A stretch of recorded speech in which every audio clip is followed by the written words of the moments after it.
Hola a todos. La historia de esta noche trata sobre cómo una pequeña mentira sobre un puesto de trabajo se convirtió en una traición financiera tan grande que destrozó una vida entera. Si disfrutan de historias de venganza al estilo real, donde la protagonista usa su inteligencia para derribar a un traidor, no olviden darle a me gusta, suscribirse y comentar desde dónde me están viendo. Leo absolutamente todos los comentarios ahora, tomen algo de beber, pónganse cómodos y empecemos. El aire en el pequeño restaurante de sushi era cálido, perfumado con jengibre y sake. Y la atmósfera era de pura euforia. No era nuestra celebración habitual de viernes por la noche. Este era un hito. Teníamos una razón para brindar con copas de champagne carísimo que normalmente evitaríamos. Mi prometido, Ricardo, había conseguido el gran premio, un puesto de director asociado en una firma de capital de riesgo de élite en la ciudad. Él lo había llamado un puesto de 6 cifras altas con un potencial de crecimiento infinito. Era el ascenso que había perseguido durante años, y significaba que, finalmente, nuestro sueño de comprar esa casa con vistas al agua se haría realidad. Ricardo estaba radiante. Su sonrisa amplia y casi irreal. Levanté mi copa de forma temblorosa. A ti, mi amor. A nuestro futuro. Todo el trabajo duro valió la pena. Él bebió, sus ojos fijos en la copa de champagne. A nosotros. Camila. Ahora la vida real comienza. No más préstamos estudiantiles, ni mirar precios. Me reí, pero mientras el brillo inicial se disipaba, mi mente, la mente de una analista financiera que había pasado 10 años administrando presupuestos ajustados, comenzó a calcular. Habíamos mantenido nuestras finanzas rigurosamente separadas durante los 5 años que llevábamos juntos. Una política sensata cuando nuestros ingresos eran inestables. Pero ahora, con esta nueva y masiva afluencia de ingresos, la separación ya no tenía sentido. La eficiencia era la clave. Dejé mi copa y tomé su mano sobre la mesa de mármol frío. Ricardo, hay algo que debemos hacer de inmediato, antes de que el nuevo salario llegue a fin de mes. La hipoteca preliminar para la casa está lista. Ahora que tienes este puesto de alto nivel y alto salario, por razones de eficiencia, deberíamos consolidar. Vamos a cerrar mi cuenta de ahorros personal, transferir todo a la cuenta conjunta que abrimos para el depósito de la casa. Y luego vamos a crear una cuenta corriente principal a la que ambos tengamos acceso. Es la forma más limpia de manejar los impuestos y los pagos hipotecarios. Mi propuesta fue una formalidad, un paso lógico, desapasionado. Pero la mano de Ricardo, que había estado apretando la mía con un afecto relajado, se tensó. Su sonrisa se congeló y vi un parpadeo, una fracción de segundo, de pánico frío en sus ojos que fue tan rápido que casi lo descarté como un reflejo. ¿Cerrar tu cuenta?, preguntó. Su voz ligeramente forzada. Retiró su mano de la mía y tomó el menú. No creo que debamos hacer eso todavía, Cam. No quiero que te sientas desamparada. Quiero que mantengas tu independencia, ¿sabes? Por si acaso, fruncí el ceño. Por si acaso que estamos comprometidos. Vamos a comprar una casa juntos. Si tengo $180,000 ahorrados para el depósito, lo más eficiente es que esté en la cuenta de la hipoteca. Y si tienes un puesto de director asociado, no vamos a usar mi cuenta de cheques de bajo rendimiento para gastos diarios. Simplemente lo consolidaremos. Mi analista interno está gritando ineficiencia. Ricardo dejó el menú con una suavidad exagerada. Su tono cambió de eufórico a defensivo, casi molesto. Mira, no tiene nada que ver con la eficiencia. Es una regla. En mi nueva firma, no quieren que los directores asociados tengan demasiadas estructuras financieras compartidas. Creen que podría ser un riesgo de cumplimiento. Es un requisito de seguridad de datos, ¿de acuerdo? Y de todos modos, ¿no confías en mí para gestionar las finanzas de la casa? Tengo un puesto de director, Cam. Sé lo que estoy haciendo. Su reacción fue una bandera roja del tamaño de Texas. El riesgo de cumplimiento para las cuentas conjuntas no es una norma estándar de la industria, especialmente para el nivel de Ricardo. Además, su cambio repentino de tono, de agradecido a acusatorio, no confías en mí, fue una clásica táctica de desvío. No estaba abordando la lógica financiera, estaba atacando mi carácter. Mi pensamiento interno se disparó con una claridad horrible. Está mintiendo. Y no está mintiendo sobre el menú. Me tragué la oleada de frustración y mantuve mi voz. Tranquila. Por supuesto que confío en ti, Ricardo, pero si se trata de cumplimiento, necesito ver esa directriz de la firma por escrito para poder informar a mi contadora. Puedes enviarme por correo electrónico la sección de recursos humanos del contrato que menciona la prohibición de las cuentas conjuntas antes de que contacte al banco. La pregunta era simple. Era una trampa. Ricardo se encogió de hombros, mirando por la ventana como si la respuesta estuviera escrita en el cielo nocturno. Lo haré. Simplemente no te apresures. De acuerdo. Este fin de semana es para celebrar, no para papeleo. Me has estado presionando mucho con las finanzas últimamente. Relájate. El peso de su negativa y la flagrante falta de una respuesta coherente se hundió en mí, disipando por completo la alegría. No era solo la mentira. Era la forma en que estaba usando mi confianza y el futuro de nuestra casa como un arma para evitar la transparencia financiera. En ese momento, la consolidación dejó de ser una conveniencia y se convirtió en una cuestión de seguridad personal. Dejé el sushi, el champagne sin tocar. Yo había traído la estabilidad a esta relación. Si él estaba mintiendo sobre el dinero en el momento de mayor apalancamiento de nuestra vida, entonces el juego había cambiado.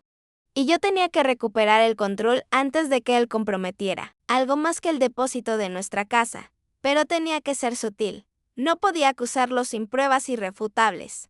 ¿Qué más me había estado ocultando? El viaje en taxi a casa desde el restaurante fue tenso. Ricardo intentó cubrir su torpeza con un torrente de jerga sobre su nuevo trabajo. Integración de mercado, estrategias de salida, gestión de activos de clase de élite. Cada palabra se sentía hueca, como un dólar falso.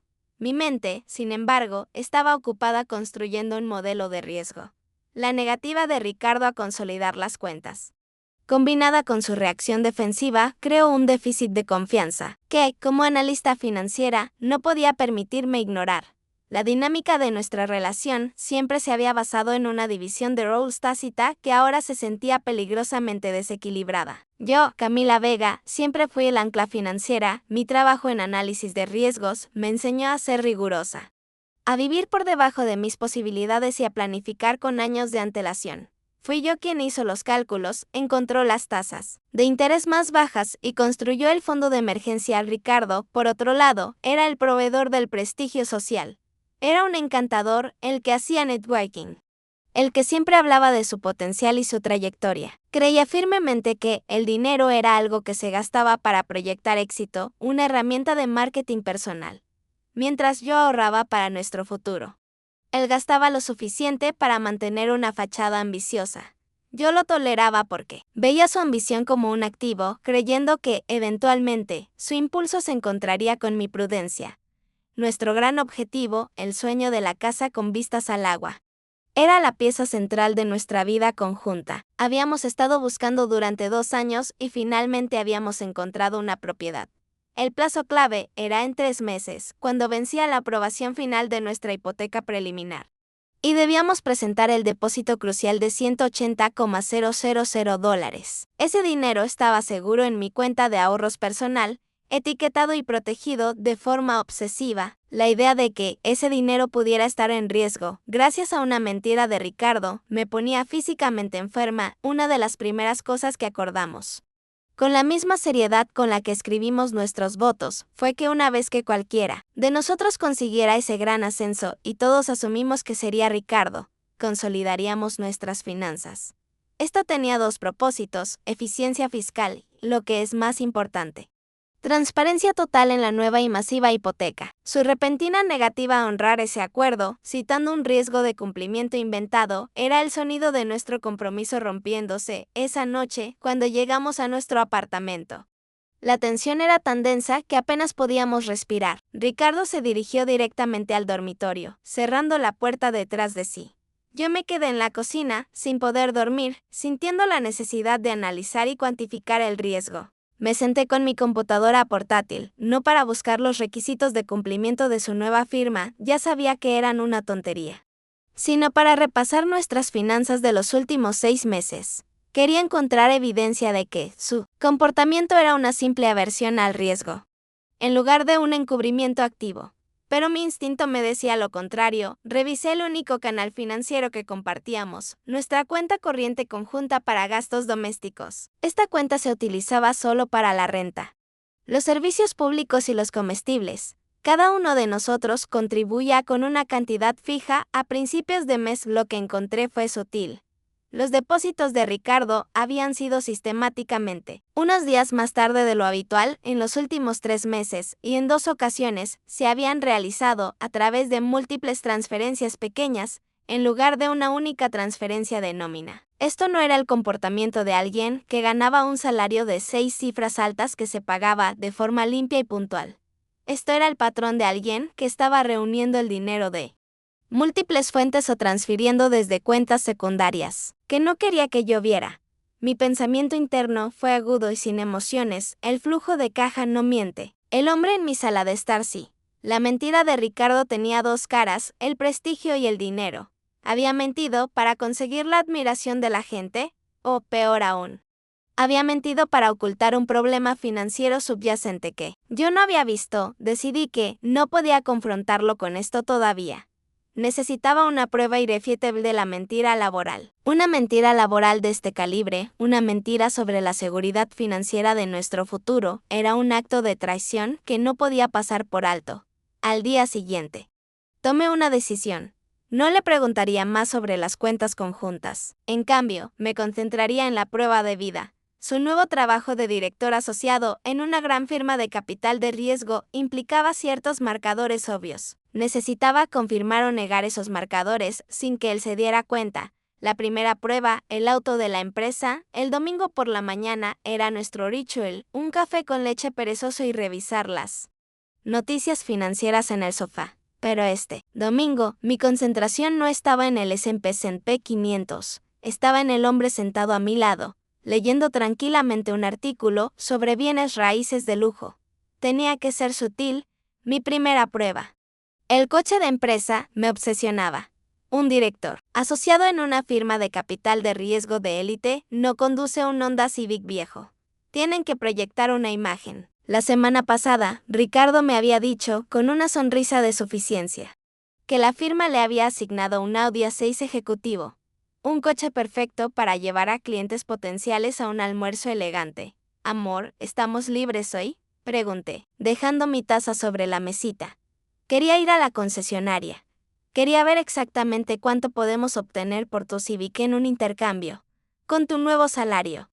Deberíamos actualizar nuestro segundo coche a algo más seguro, un SUV, para los viajes de fin de semana. Ricardo levantó la vista del periódico, molesto. Camila, te dije que no te preocuparas por las finanzas de inmediato. El Audi es más que suficiente. Y no podemos vender el Civic. Lo necesito. ¿Para qué lo necesitas?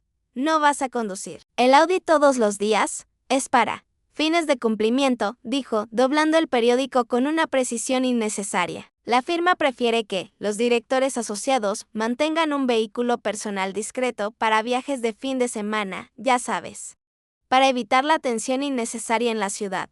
Es un requisito del seguro. Esta fue la segunda gran bandera roja. Los requisitos de seguro no prohíben la venta de un activo personal, prohíben conducir imprudentemente.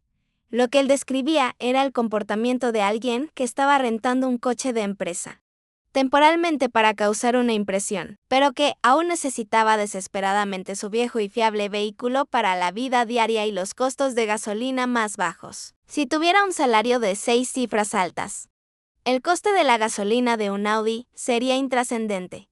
Mi siguiente paso fue examinar sus hábitos de gasto. Un gran salario no solo significa coches elegantes. Significa un cambio radical en la infraestructura de la vida.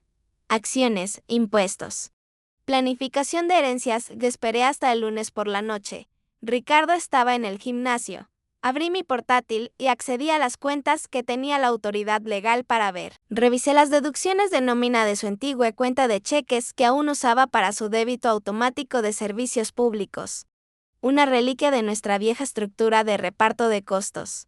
Busqué cualquier rastro de una contribución masiva al plan de jubilación de su nueva empresa, o la configuración de nuevos asesores de patrimonio. No había nada. 0 deducciones del 401k nuevas y significativas. cero pagos a asesores fiscales. Si estaba ganando tanto dinero, el 401k sería la primera y más grande deducción, ya que su tasa impositiva estaría por las nubes. Si realmente hubiera conseguido un puesto de alto nivel, el impacto fiscal habría sido inmediato y abrumador. En cambio, sus deducciones permanecían exactamente igual que en su antiguo trabajo, lo cual era inexplicable. Mi pensamiento interno se volvió gélido. Los hombres que ganan salarios de director asociado no operan con la misma infraestructura fiscal que los asistentes ejecutivos, o no ha empezado realmente el trabajo, o está mintiendo sobre el salario. Luego encontré la bandera roja más obvia. Su nuevo trabajo supuestamente le exigía estar en la oficina antes de las 8 a.m. para una videoconferencia global. Pero por la mañana noté algo extraño. Ricardo siempre tardaba más en prepararse que yo. Esa mañana me levanté mucho más temprano que de costumbre. Me senté con mi café en la sala de estar mientras él estaba en la ducha. Su maletín de cuero italiano, un regalo que le hice, usado principalmente para proyectar una imagen en entrevistas, estaba sobre la mesa. Su nuevo contrato de trabajo. El documento que me había negado a mostrar estaba parcialmente visible en un bolsillo lateral abierto. Mi corazón latía con fuerza. Mi mano temblaba mientras me acercaba al maletín. El analista dentro de mí gritaba: "No mires. Es una invasión de la privacidad. Estás cruzando la línea". Pero la mujer, que estaba a punto de firmar una hipoteca de $500,000, con este hombre gritaba más fuerte: "Necesitas la prueba, saque el documento". No era el contrato de director asociado de la empresa de capital de riesgo que nombró. Era un acuerdo de consultoría de medio tiempo de una empresa más pequeña, menos prestigiosa, de la que nunca había hablado. La empresa principal, de capital de riesgo, solo lo había contratado por un proyecto lateral y puntual, probablemente por una pequeña fracción del salario que él me había afirmado. Encontré el número en el fondo. El salario de 6 cifras. Altas era, de hecho, significativamente menor que su trabajo anterior. Estaba ganando 30% menos de lo que ganaba hace un año, y probablemente menos de lo que ganaba yo. El suelo pareció hundirse. No era un riesgo de cumplimiento, no era un error, era una mentira elaborada y activa. Me había engañado para que creyera que nuestro futuro financiero estaba asegurado con una mentira flagrante sobre su valor profesional. Me había impedido consolidar nuestras cuentas porque no quería que mi sistema fiscal limpio expusiera su bajo salario real. Sentí una oleada de náuseas. Él había usado mi sueño de comprar una casa contra mí. ¿Qué otros secretos tenía? ¿Qué más de mi dinero estaba usando para mantener esta fachada? Necesitaba una confirmación más antes de que pudiera confrontarlo y destruir la ilusión. Y esa confirmación tenía que venir directamente de la fuente. El trozo de papel, el acuerdo de consultoría, no el contrato de director asociado, se sentía como una hoja afilada en mis manos. Estaba ganando 30% menos y no tenía el título que tanto alardeaba. La sensación de traición fue tan intensa que tuve que luchar contra el impulso de romper el papel en pedazos. Pero el analista en mí tomó el control. La prueba debía ser preservada.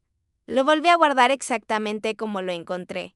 No podía simplemente acusarlo basándome en un documento robado. Primero, necesitaba observar su reacción al ser confrontado con la información oficial de la empresa. Quería que se enredara en sus propias mentiras, no en mis acusaciones. Más tarde ese día, esperé a que Ricardo estuviera en un estado de ánimo relajado, sentado en el sofá con el partido de fútbol puesto. La confrontación no podía ser una emboscada emocional, sino una presentación de datos fríos. Me senté a su lado, con mi ordenador portátil abierto, y con una expresión pensativa como si estuviera resolviendo un problema de mi trabajo. «Oye, amor, necesito tu ayuda con algo que me está volviendo loca», dije, manteniendo mi voz ligera. Acabo de recibir un correo electrónico de nombre del ex colega de RR. HH. De tu antigua firma. Me está pidiendo un favor. Elegí a propósito un nombre que Ricardo conocía y respetaba. La estrategia era usar a un tercero fiable para inyectar una pequeña dosis de verdad en su burbuja de mentiras. Ricardo, aún distraído por el juego, gruñó: «¿Qué favor? Dile que estoy ocupado». «No. En realidad es importante», continué. «Se trata de un problema de recursos humanos en la empresa que te contrató. Resulta que su sistema tiene un error con los títulos de director asociado. Están pidiendo a todos los directores asociados recién contratados que envíen sus cartas de oferta originales a RR para corregir el error. Dicen que si no lo envías en las próximas 24 horas, tu título oficial en el sistema se reducirá a consultor senior y perderás todos los beneficios asociados. Observé de cerca. Ricardo se enderezó de golpe en el sofá. El fútbol olvidado. Sus ojos se entrecerraron en un esfuerzo por ocultar la intensa oleada de pánico que acababa de golpearlo. ¿Qué? Eso es ridículo. Su sistema siempre ha sido un desastre. No voy a hacer eso, dijo. Demasiado rápido. Ya te dije, sus protocolos de seguridad son estrictos. Nunca envían ese tipo de correos electrónicos. Debe ser spam. No lo creo, dije, con mi tono volviéndose más firme. Me lo envió desde su cuenta de trabajo verificada. Y no es por el título, amor, es por la seguridad fiscal. Si no te tienen en el sistema como director asociado. Las contribuciones a tu 401k y las exenciones de impuestos cambian. Podríamos tener que pagar miles extra el próximo año. Necesito ver esa carta de oferta ahora para comprobar el título exacto para que puedas enviarla antes de que te degraden en el sistema. Esta vez no hubo evasiva sobre la independencia o la confianza. Él se puso a la defensiva de inmediato. Su rostro se enrojeció de ira. Está siendo una bruja paranoica, Camila, gritó, tirando el control remoto sobre el cojín. Te dije que no te preocuparas. No me están degradando. Estás arruinando este momento para nosotros. Tienes que dejar de entrometerte en mi trabajo. Me estás poniendo una tensión increíble. ¿Por qué no puedes simplemente confiar en que tengo un puesto de trabajo fantástico y dejarlo pasar? Su levantó abruptamente y se dirigió a la cocina. Su mandíbula apretada. Era una maniobra clásica. En lugar de mostrar la prueba, atacó mi carácter. Quería que yo me sintiera culpable por el hecho de que él estaba mintiendo. Mi pensamiento interno fue una fría disección. La negación es el paso 1. El ataque es el paso 2. No tiene la prueba porque la prueba no existe. Ricardo, no estoy atacando tu momento, dije. Levantando mi voz para que me escuchara desde la cocina, estoy protegiendo nuestro futuro. Tú me dijiste que ganabas un salario alto y por eso estamos solicitando una hipoteca masiva. Si el título en tu contrato es solo consultor senior, el banco lo verá. Y nuestra hipoteca colapsará. Necesito ver la oferta oficial de trabajo.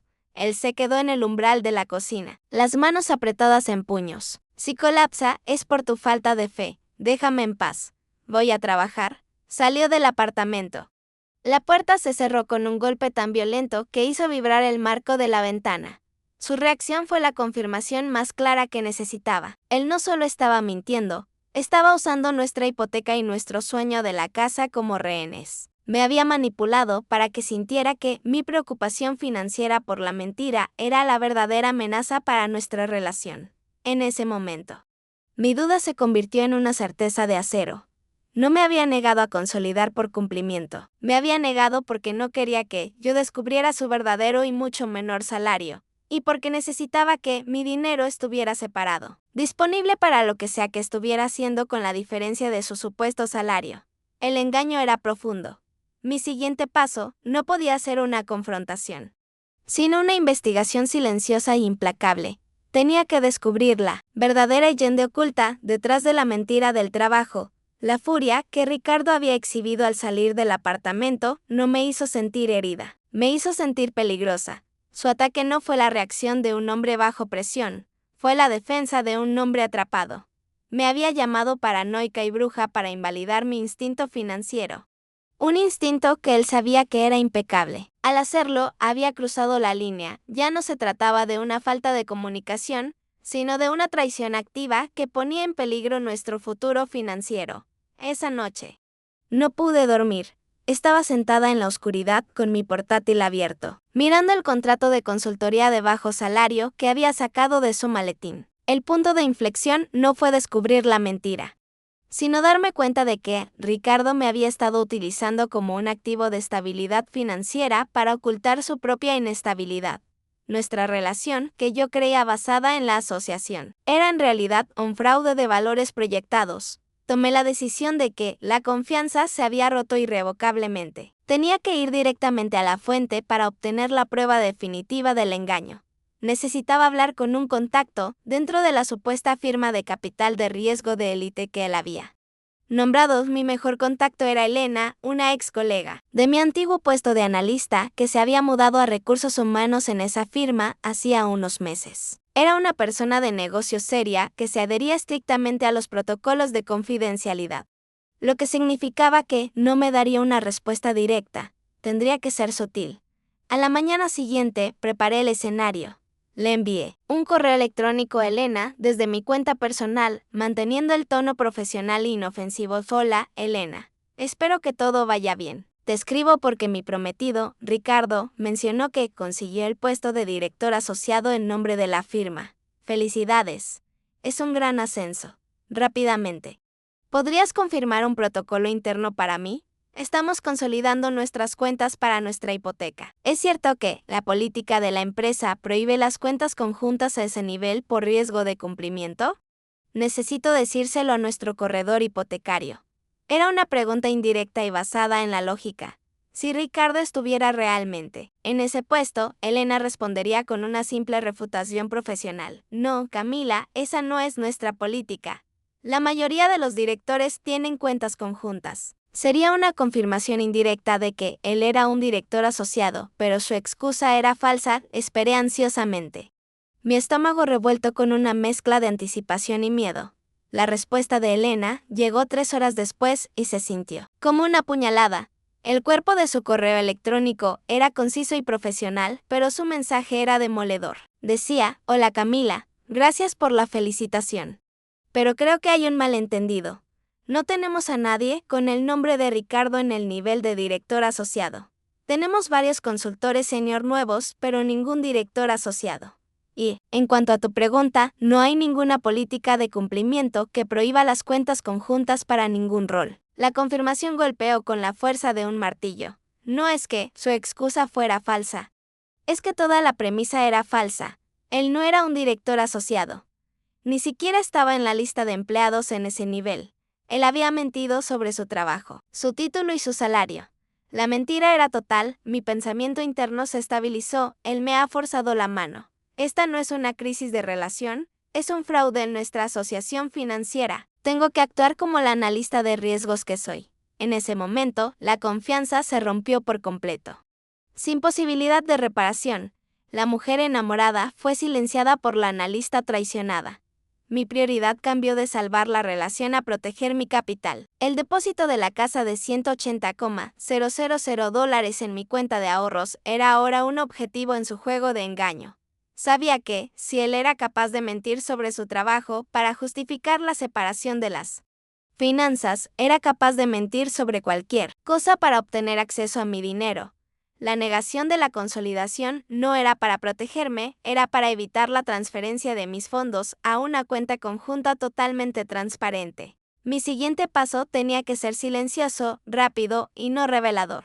Tenía que averiguar qué estaba haciendo exactamente con su dinero, si su salario era tan bajo, como estaba pagando sus propios gastos y los pagos de su auto de alquiler ejecutivo. Utilicé mi acceso legal a la única cuenta que compartíamos, la cuenta corriente para gastos domésticos, y apliqué un filtro forense que había utilizado en mi trabajo. Buscar transferencias atípicas. Quería ver cualquier movimiento de dinero que no fuera un pago de nómina o un pago de facturas. Este análisis me llevaría al núcleo de su agenda oculta. Y estaba segura de que era mucho más grande que simplemente mantener una fachada. La confirmación de Elena que Ricardo no era un director asociado transformó mi miedo en una fría determinación. No solo había mentido sobre su salario, había mentido sobre su identidad profesional, un engaño que había durado meses. Yo ya no estaba lidiando con un novio ambicioso. Estaba lidiando con un actor manipulador. Mi siguiente paso fue descubrir dónde estaba yendo el dinero. La clave de su agenda oculta. Volví a mi análisis forense en la cuenta conjunta de gastos domésticos. Había notado esas transferencias atípicas en la sección 2. Ahora, conociendo su salario real, el 70% de su pretensión, el déficit se volvía obvio. Sus contribuciones a la cuenta conjunta eran consistentes, sí, Pero su fuente era lo que me alarmaba. Utilicé mi acceso a los registros bancarios compartidos y rastreé el origen de esos depósitos de nómina fragmentados. Descubrí que los fondos no provenían de la cuenta de cheques de una gran corporación, venían de una pequeña cuenta de ahorros personal que Ricardo había abierto hacía poco más de un año.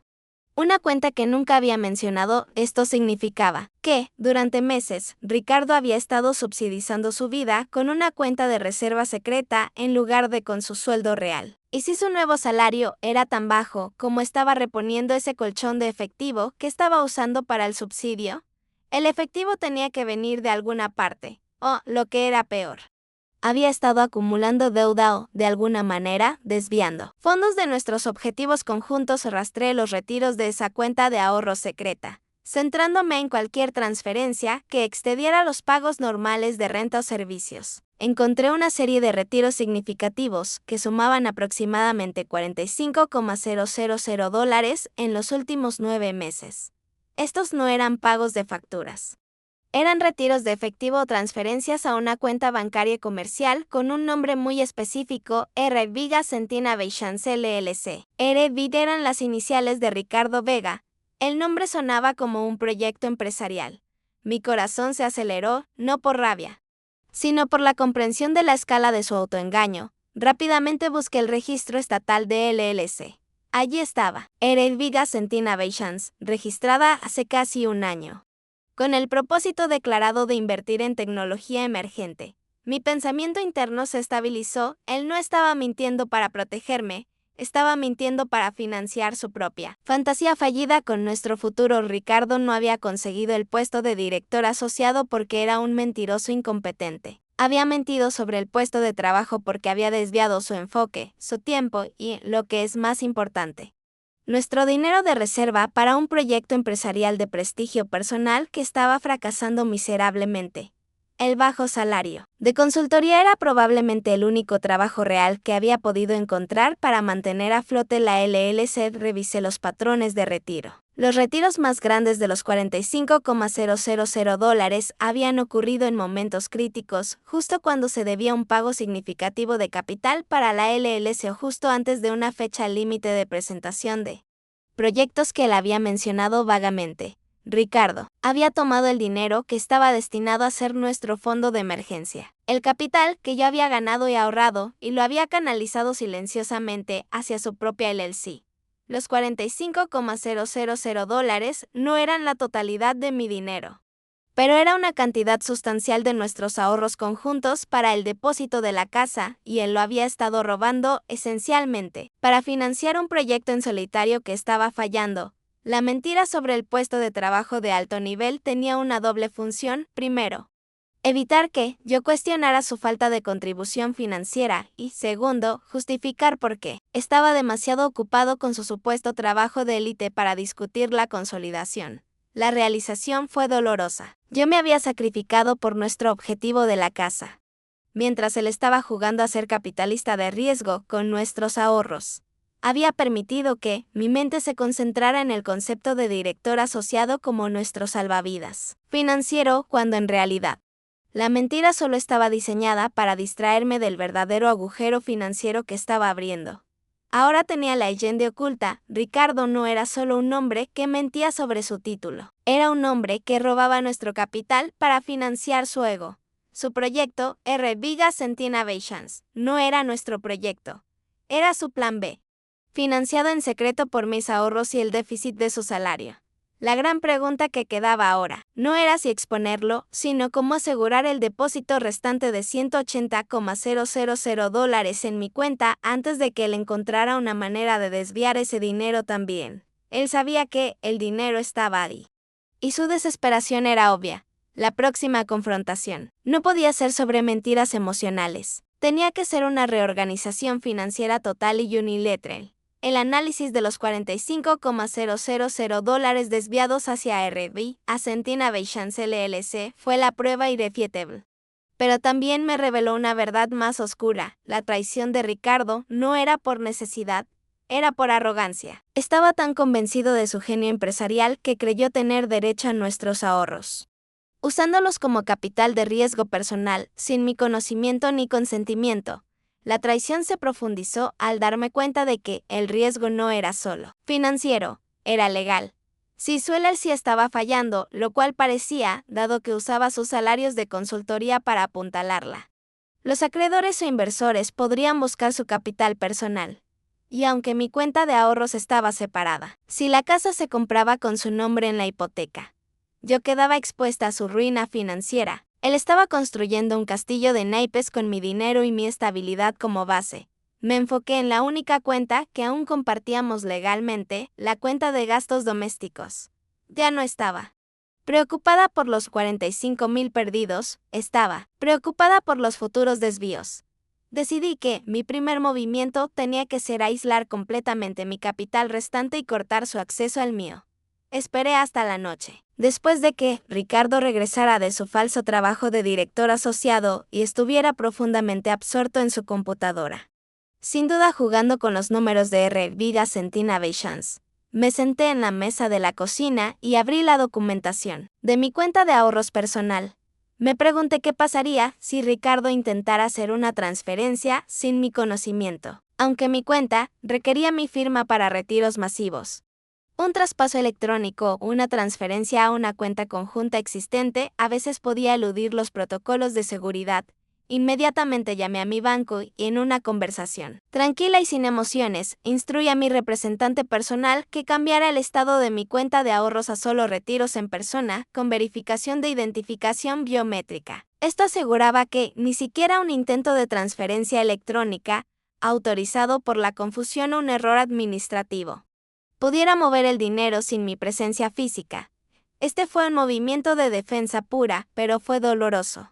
El hecho de tener que proteger mi propio dinero de mi prometido fue la señal más clara de que la relación estaba muerta y que solo quedaba una transacción financiera por completarse. Mi pensamiento interno fue una punzada fría, tengo que tratarlo como un agente de riesgo, no como mi prometido. Y el riesgo más grande que enfrento es que él se dé cuenta de que, lo sé.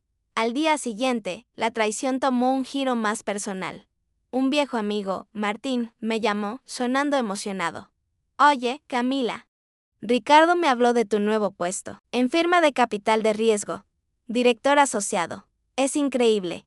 Me dijo que te compró un reloj muy elegante para celebrarlo. Me alegro de que tu paciencia por fin esté dando sus frutos. El aliento se me cortó en la garganta. El reloj no existía. Y mi puesto, que yo no había anunciado públicamente, no era relevante.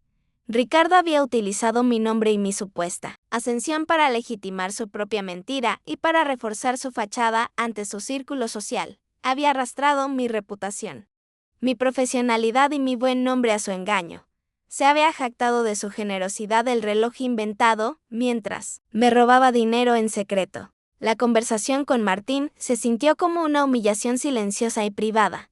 Tuve que reírme falsamente, confirmar la mentira de Ricardo y agradecerle por las buenas noticias. Todo para evitar alertar a Ricardo, a través de Martín, de que yo sabía la verdad. Esta no era solo una mentira financiera, era un engaño de estilo de vida completo. Diseñado para que yo fuera la pareja leal que confirmaba su éxito. Él había estado usando nuestras interacciones sociales como una extensión de su campaña de relaciones públicas. Me di cuenta de que mi venganza no podía ser rápida, tenía que ser quirúrgica y total. Tenía que desmantelar la base de su mentira, RV Ascent Innovations, y al mismo tiempo asegurar mi libertad financiera de por vida. El próximo paso sería un ataque directo a su única fuente de orgullo, la casa. Yo había sido la que hizo los cálculos de la hipoteca. Yo sabía exactamente dónde cortar el nudo, la humillación que sentí después de la llamada de Martín. Al darme cuenta de que Ricardo había utilizado mi credibilidad profesional como apoyo para su propia mentira, fue la gota que colmó el vaso. No solo me robó capital, robó mi dignidad social, obligándome a ser la cómplice silenciosa de su fraude de estilo de vida. La verdadera pérdida no era el dinero, sino el tiempo invertido en un hombre que me había subestimado fundamentalmente. Él creía que yo era demasiado emocional o demasiado ciega por amor para notar las inconsistencias. Esta subestimación fue su error fatal, mi oportunidad de enfrentamiento social y la última pieza de su fachada. Llegó el sábado por la noche. Habíamos sido invitados a una cena íntima en casa de su colega más influyente, un hombre que él creía que lo catapultaría a la élite financiera, aunque, por supuesto, ese hombre solo lo conocía como un consultor senior.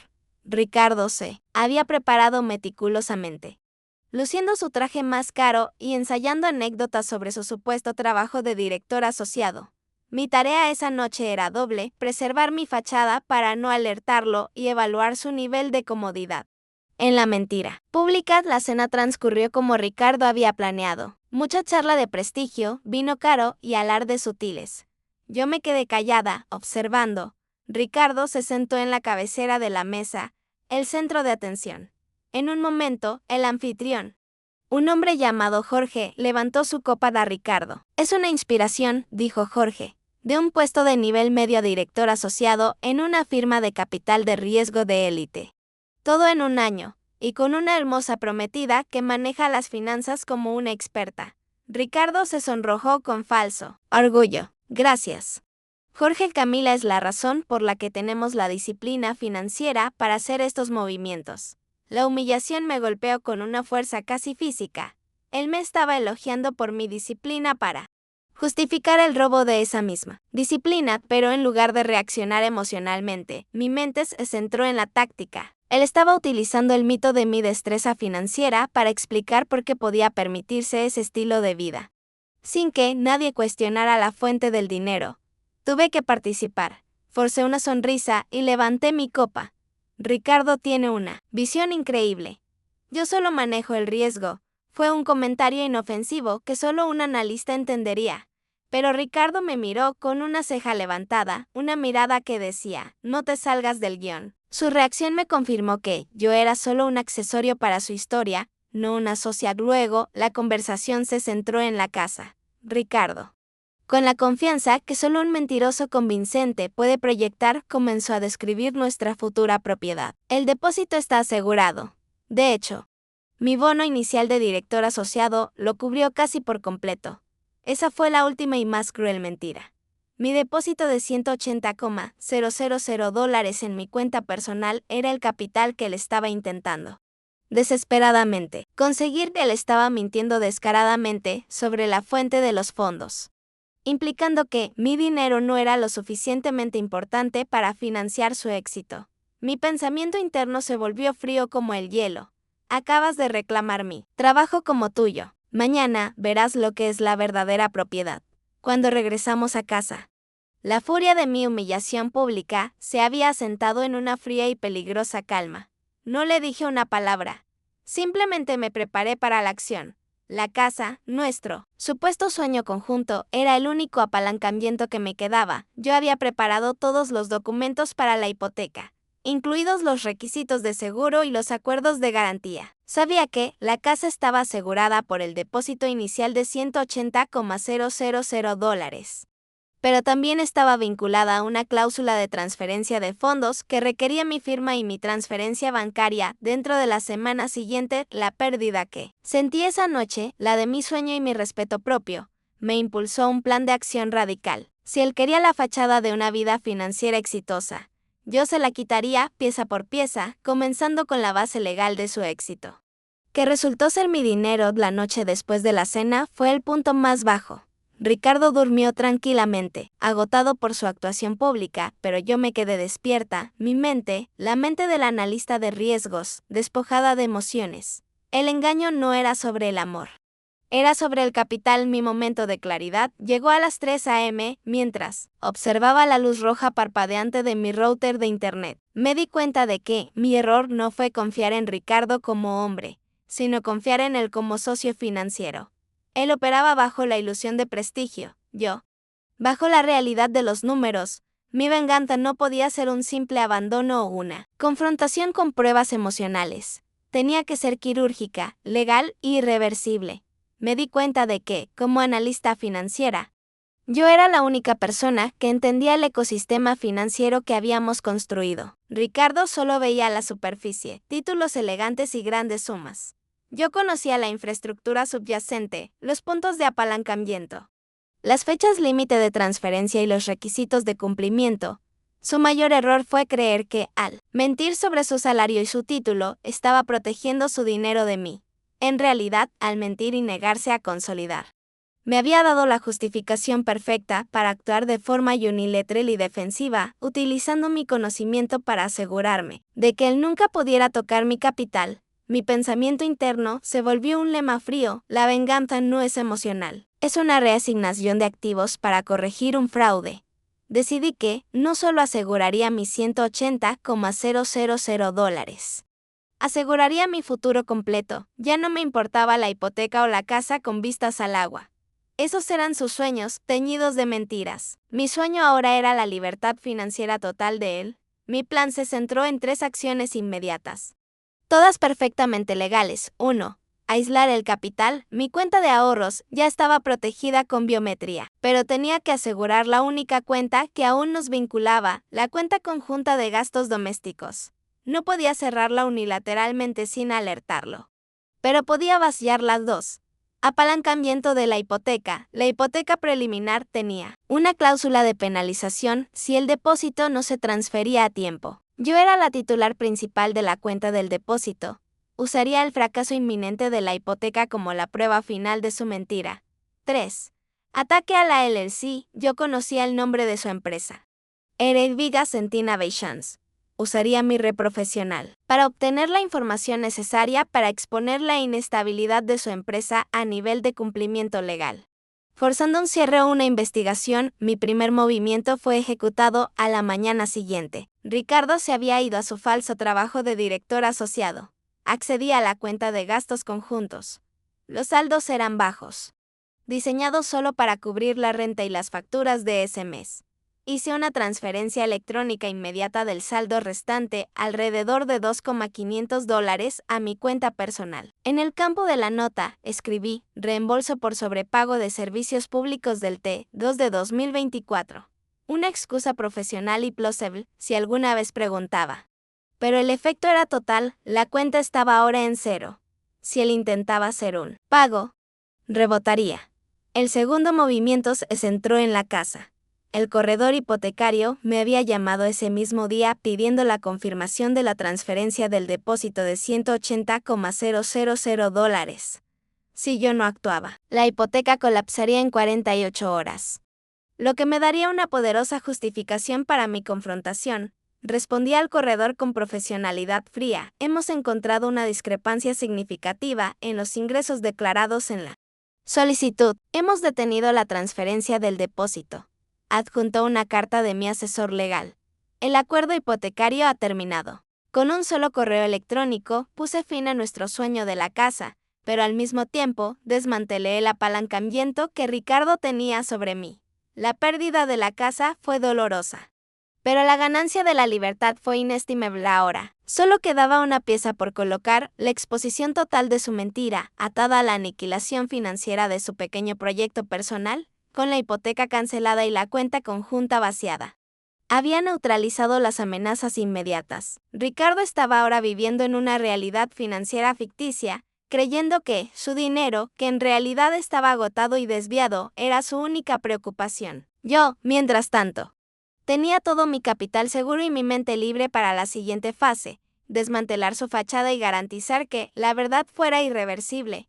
Mi plan se centró en su punto más vulnerable: Eredvigas Innovations LLC. Esta empresa de tecnología emergente era la causa de todas sus mentiras y el sumidero de nuestros ahorros. Yo sabía que, si él estaba desviando fondos personales para apuntalarla, la LLC no estaba siendo auditada ni gestionada correctamente. Utilicé mi red.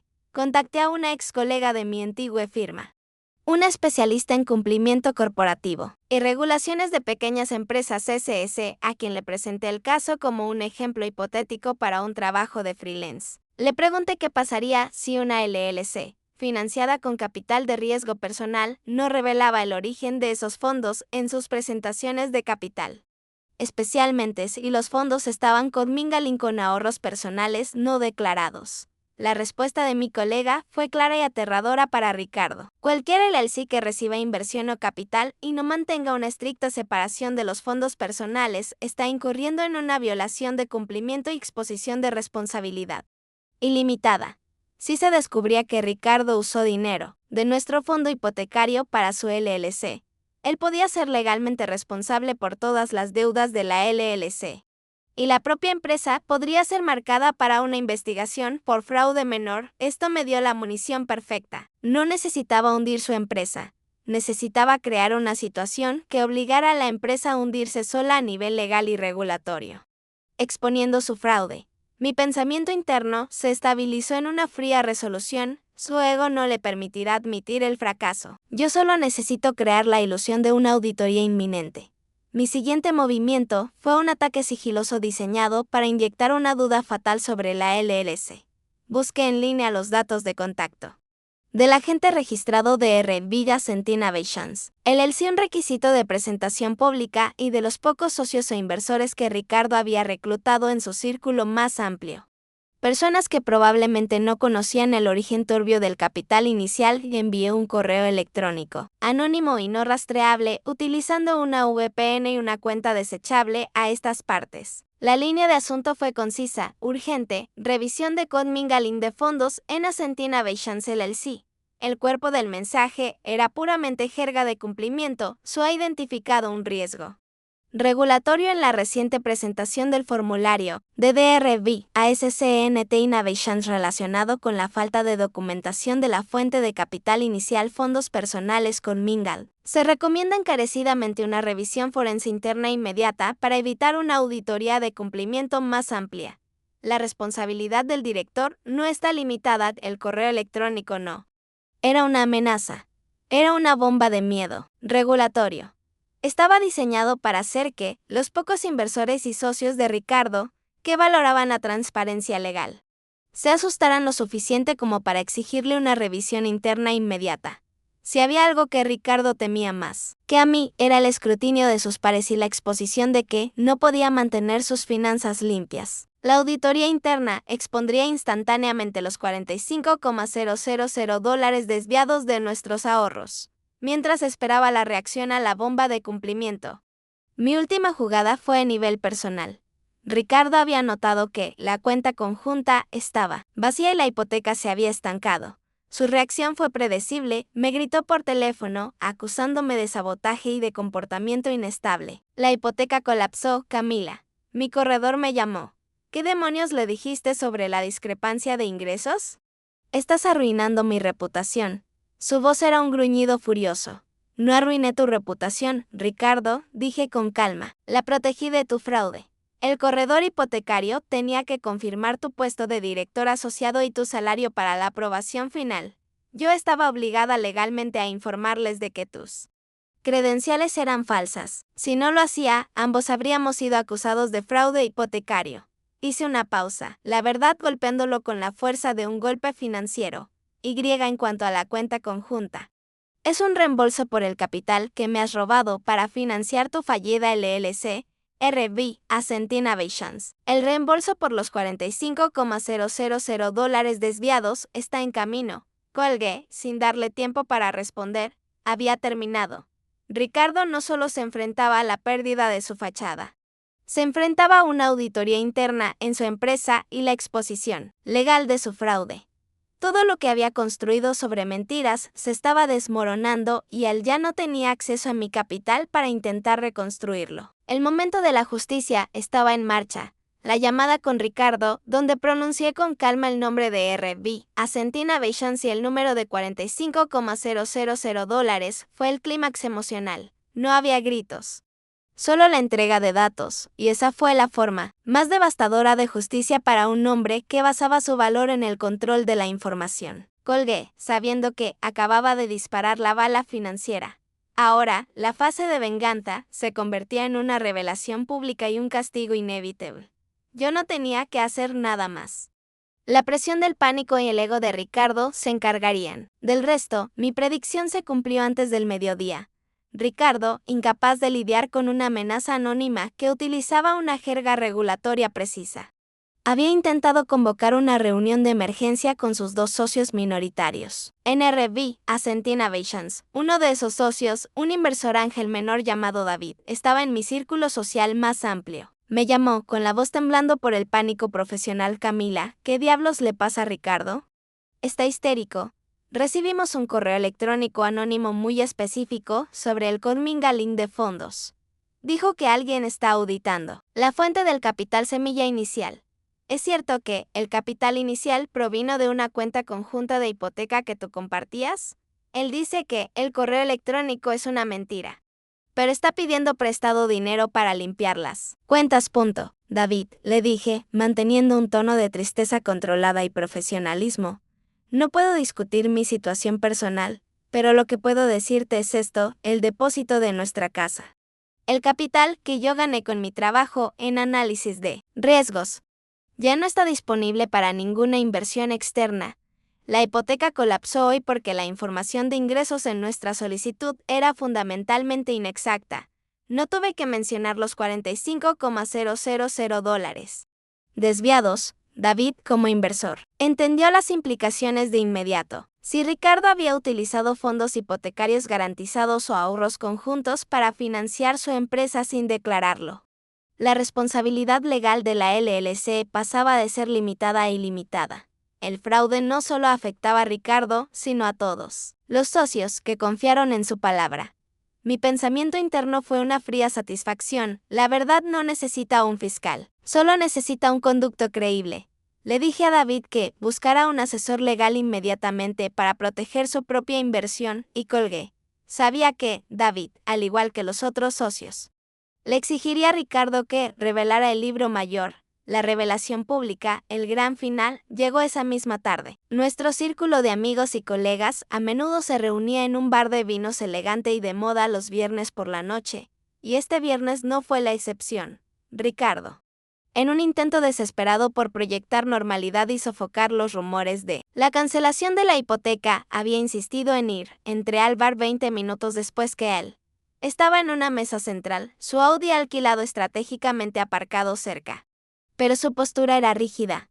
Estaba enzarzado en una conversación tensa con David y otro socio. Me acerqué a la mesa con una sonrisa perfectamente compuesta. Hola, caballeros. ¿Disfrutando de las celebraciones? Ricardo levantó la vista y sus ojos ardían con una mezcla de odio y desesperación. Camila, vete. Esta es una reunión de negocios. Lo sé, dije en voz baja, pero audible para la mesa.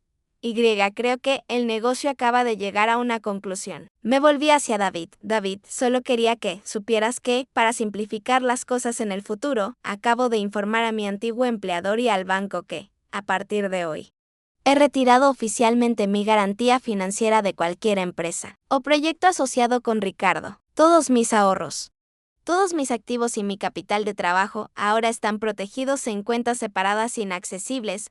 La implicación era clara: Cierre Viga Centina Beischans estaba ahora en riesgo legal. Ya no había un colchón de efectivo para rescatarla, y si él enfrentaba cargos de cumplimiento, yo no estaba legalmente vinculada. El rostro de Ricardo estaba blanco como la tiza. Estás loca. Estás haciendo esto por venganza. No, Ricardo, respondí, mi voz ahora resonando con autoridad. Estoy haciendo esto porque tu puesto de director asociado no existe. Porque has estado cobrando un salario de consultor senior, que es un 30% menor de lo que afirmaste, y porque has estado utilizando los $45,000 que retiraste en secreto de nuestros ahorros para financiar tu negocio fallido. Mi acto no es venganza. Es una medida de mitigación de riesgos perfectamente legal.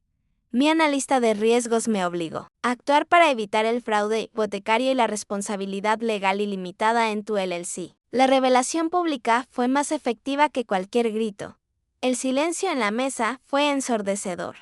David y el otro socio se levantaron abruptamente, sus expresiones de horror. Ricardo, dijo David, si esto es cierto, la LLC está terminada. Mañana presentaré una demanda por daños y perjuicios por la exposición de responsabilidad ilimitada. Nos mentiste sobre el capital. Ricardo se levantó.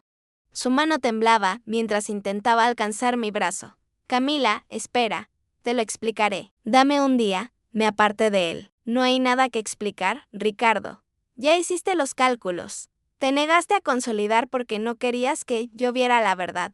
Ahora, la única cosa que me queda es mi independencia financiera, y me aseguraré de que tú no tengas acceso a ella ni a la mía nunca más. Salí del bar, dejando atrás a Ricardo de pie, con su Audi rentado y su fachada profesional hecha añicos. La justicia no fue un evento. Fue un proceso que desmanteló su vida pieza por pieza, culminando en la revelación de que él era el único responsable de su propia ruina. Mi capital estaba a salvo. Su vergüenza fue absoluta. Salí del bar de vinos, sintiendo el aire frío de la noche como un contrapunto bienvenido al calor tóxico de la confrontación. Ricardo se quedó atrás, expuesto, avergonzado y sin un centavo de mi capital para volver a intentarlo. No había euforia, solo un profundo agotamiento, la sensación de haber superado una cirugía financiera complicada.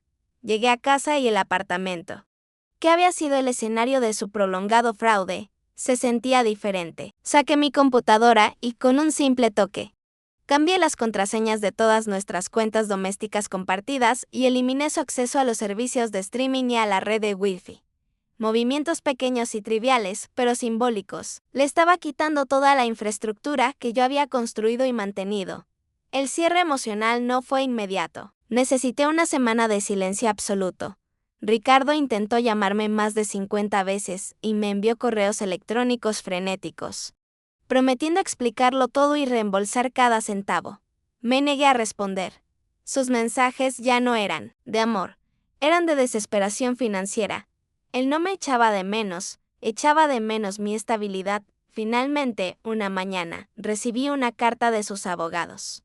Era una rendición total. La carta confirmaba que Ricardo había aceptado los términos de una separación financiera inmediata, reconociendo que los $45,000 desviados serían liquidados con el resto de los activos, principalmente el valor residual de su Audi de alquiler y el poco equipo que tenía su LLC. La LLC de Ascent Innovations había colapsado ya que sus socios, asustados por la amenaza de auditoría, se habían retirado legalmente. Mi capital de $180,000 para el depósito de la casa estaba intacto. La reflexión final se centró en mi propio crecimiento. La Camila de hace 6 meses habría cedido a la presión, habría permitido que Ricardo consolidara las cuentas para salvar la relación, y luego habría descubierto la mentira demasiado tarde. Con su futuro comprometido, la analista calculadora, que se despertó con la traición, se había salvado a sí misma. Mi pensamiento interno se convirtió en la lección. La confianza es un activo. Cuando se falsifica, la única estrategia lógica es la liquidación total del precio de mi libertad. Fue la casa de mis sueños. Pero ahora, mirando mi cuenta bancaria con total control, me di cuenta de que el verdadero sueño nunca fue la casa, sino la seguridad de mi independencia. Yo ya no necesitaba la fachada de un marido de alto nivel para definir mi éxito. Yo era la verdadera fuerza financiera. En cuanto a Ricardo, perdió su prometida, su reputación, su negocio fallido y la percepción social de su éxito. Tuvo que vender su Civic, mudarse a un apartamento más pequeño y volver a su trabajo de consultor senior. Esta vez sin ninguna pretensión de director. Su ambición fue su perdición. Él había mentido sobre un ascenso. Yo había orquestado su descenso total. Al final, no fue una venganza de ojo por ojo. Fue una corrección de riesgo. Yo le había quitado el apalancamiento financiero. Lo había dejado sin opciones y había garantizado que su único camino hacia adelante fuera la honestidad brutal. Me enseñó que la lealtad inmerecida es un riesgo cuantificable y yo, la analista de riesgos, siempre aseguraré mi posición. La semana pasada firmé un nuevo contrato para mi propia firma de consultoría financiera, trabajando para clientes que valoran la transparencia y la precisión. Mi primer gran objetivo de ahorro es una casa nueva y más pequeña, una que puedo pagar completamente sola. Ya no miro las finanzas por dos. Mi futuro es mío y es 100% libre de deudas, mentiras y Ricardo Vega. El capítulo de Ricardo se cerró con un cheque. Una transferencia de la liquidación de su LLC que no cubrió ni un tercio de lo que me robó, pero que era, legalmente, el final. No hubo una disculpa sincera, no la necesitaba. La verdad estaba en el libro mayor. La mayor ironía de todas fue que, al mentir sobre su supuesto éxito para controlarme, Ricardo forzó mi transformación. Él había querido que yo fuera la mujer que se quedaba en casa, pero me obligó a convertirme en la analista financiera más despiadada y calculadora que conocía. Ahora, con mi propia firma de consultoría en marcha, Mi conocimiento de las finanzas es mi activo más valioso. La traición me hizo más rica, más inteligente y, lo que es más importante, completamente libre. Mi futuro es de mi propia creación, sin socios ocultos ni mentiras. La justicia no fue dulce.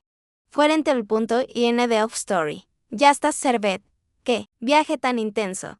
Camila no solo recuperó los $180,000 que arriesgó, sino que utilizó la traición de Ricardo para construir su propia libertad financiera. Ella demostró que la inteligencia es el activo más peligroso cuando se enfrenta al engaño. Si disfrutaste de esta historia de venganza, donde la heroína usó la precisión analítica para desmantelar la mentira, no olvides demostrar tu apoyo, dale un buen golpe al botón me gusta y si aún no lo has hecho, suscríbete ahora para no perderte más historias de drama, engaño y justicia total ahora.